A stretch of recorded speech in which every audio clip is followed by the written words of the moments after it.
Hello प्यारे बच्चों, कैसे हैं आप लोग। मैं आपका रोहित सर लेकर आया हूं आपके लिए एक बहुत ही important topic very very simple way में, हाइब्रिडाइजेशन। समझते हैं फटाफट इसको। होता क्या है, जैसे कि घर में अलग अलग सब्जियां बनती हैं, कभी कभी आलू बनती है, ठीक है ना। टोमेटो हो गया आपका, टमाटर, लाल लाल टमाटर, ठीक है ना। आपका कैबेज हो गया, कॉलीफ्लावर हो गया, कॉलीफ्लावर। बहुत सारे लोगों को कॉलीफ्लावर और कैबेज में फ़र्क ही नहीं पता। आपको पता तो कमेंट में बताइए ज़रूर, ठीक है। इसके अलावा आपका हो गया कैप्सिकम, कैप्सिकम शिमला मिर्च। क्या होता है, जैसे मम्मी आलू बनाए, काफ़ी दिनों तक आलू बनाए, तो आप लोग बोलते हैं मम्मी थोड़ा टेस्ट अलग करिए, उसी मम्मी टमाटर मिला देती है तो बन जाती है राष्ट्रीय सब्जी आलू टमाटर। अब आलू जो बन रहा था उसका टेस्ट अलग था, आलू टमाटर जो बनेगा उन दोनों का टेस्ट अलग होगा। कभी कभी मम्मी सोचती हैं चलो बच्चों पे अत्याचार ज़्यादा हो गया है, एक काम करते हैं सारी सब्जियों को मिक्स कर देते हैं, तो उसको बोल देते हैं मिक्स वेज। तो क्या होता है कि एक ही सब्जी में सभी का टेस्ट होता है, ठीक है ना। इसी प्रकार क्या होता है, हमारे पास SP, SP2, SP3, SP3D, SP3D2, SP3D3 क्या है, अलग अलग ऑर्बिटल्स को जब हम लोग मिला लेते हैं तो एक कॉमन ऑर्बिटल बनता है जिसकी प्रॉपर्टी बिल्कुल अलग होती है। इस ऑर्बिटल में तीनों ऑर्बिटल्स का क्या होगा, हमारा फ्यूजन होता है, कह सकते हैं हम कैरेक्टरिस्टिक्स होती हैं। इसी प्रोसेस को क्या बोलते हैं, हाइब्रिडाइजेशन। क्या बोलते हैं प्यारे बच्चों, हाइब्रिडाइजेशन। और इसमें क्या होता है, सभी के सभी ऑर्बिटल्स के कैरेक्टर्स होते हैं। अब इस हाइब्रिडाइजेशन को निकालने का अलग अलग तरीका होता है। मैं यहाँ आपके सामने लेकर आया हूँ एक सिंपल सा फॉर्मूला है आपका H = 1/2V + M - C + A। Simple formula बिल्कुल, ठीक है। H आपका क्या है, हाइब्रिडाइजेशन, जो कि क्या हो सकता है, SP, SP2, SP3, SP3D, SP3D2 और SP3D। V क्या है हमारा V हम लोग देखेंगे फटाफट से, valence electrons in central atom. हाँ, central atom. M is the number of monovalent atoms. Monovalent atoms का मतलब क्या होता है, जिसकी वैलेंसी या तो +1 हो या फिर हो -1। C is the charge on cation. Cation आपको पता है ना, जिसपे पॉजिटिव चार्ज हो, मतलब कि हमारा कैटाइन का चार्ज हो गया। और A इज द एनायन का चार्ज, एनायन बोले तो नेगेटिव चार्ज वाला। फटाफट से एक बात बता देता हूं आपको, जैसे कि SP है, इसमें टोटल ऑर्बिटल कितने, 1 2, यानी यहां पर हाइब्रिडाइजेशन की वैल्यू कितनी आएगी, 2। इधर एक S और 2 P, तो हाइब्रिडाइजेशन की वैल्यू कितनी हो गई, 3। यहाँ पर 3P और 1S, तो हाइब्रिडाइजेशन की वैल्यू 4। इसी प्रकार यहाँ पर हो जाएगी 5, यहाँ हो जाएगी 6 और यहाँ हो जाएगी 7।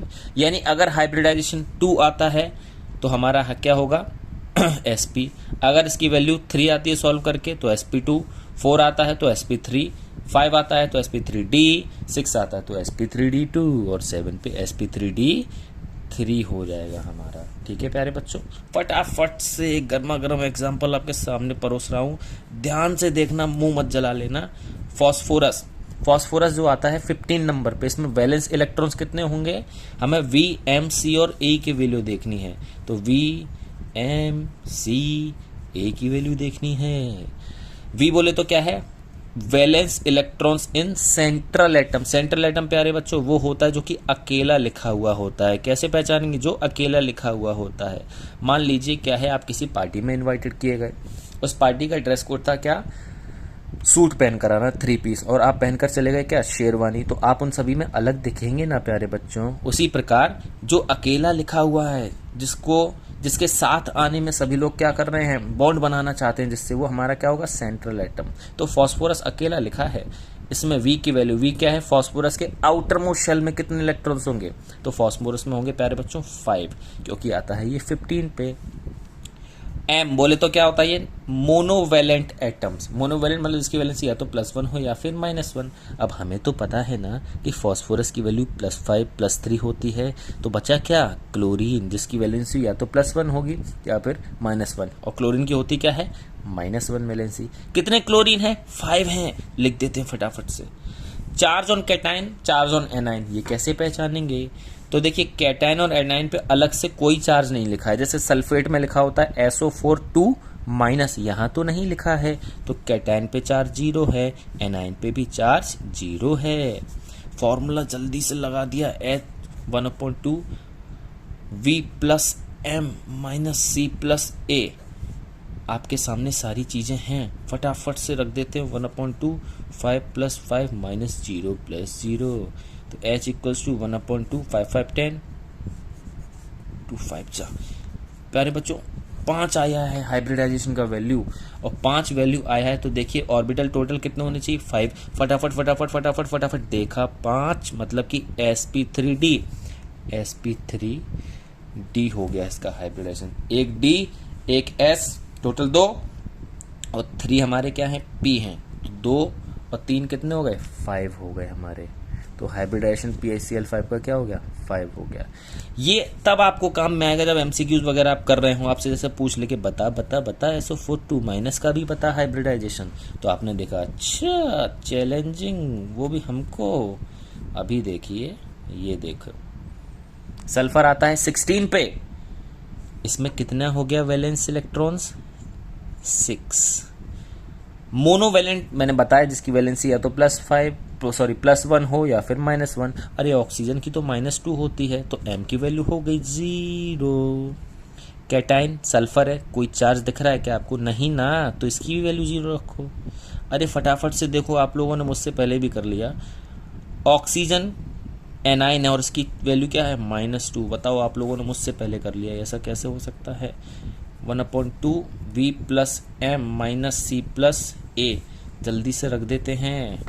V 6 + M की वैल्यू 0, C की वैल्यू 0, इधर -2, ये माइनस इधर आएगा प्लस का, फटाफट से 1/2 6 2 8 4, हाइब्रिडाइजेशन क्या आ गया sp3। बोलिए कोई दिक्कत, ठीक है। इसी प्रकार लास्ट एग्जाम्पल के साथ खत्म करेंगे। आई होप आपको समझ में तो जरूर आ गया होगा। आपकी मुस्कान बता रही है कि यस, आज से पहले जिस टॉपिक में सबसे ज़्यादा कंफ्यूज होते थे आज हमें बिल्कुल क्लियर हो गया। नाइट्रोजन V की वैल्यू 5, मोनोवेलेंट हाइड्रोजन की वैलेंसी +1 कितने हैं 3 हैं, 3 लगा दिया। कैटायन पे चार्ज है क्या, नहीं है 0। एनायन पे चार्ज है क्या, नहीं है 0। 1/2 5 + 3 -0 + भी 0, 0 से 0 काटो कुछ भी नहीं बचेगा, 0 बचेगा। 5 और 3 8, 2 4 जा 8, 4 पे sp3। आप लोग इसकी प्रैक्टिस करिएगा, और मैं अब दावे के साथ कह सकता हूँ कि अब कभी भी हाइब्रिडाइजेशन क्वेश्चन आपसे नहीं निकलेगा, नहीं छूटेगा।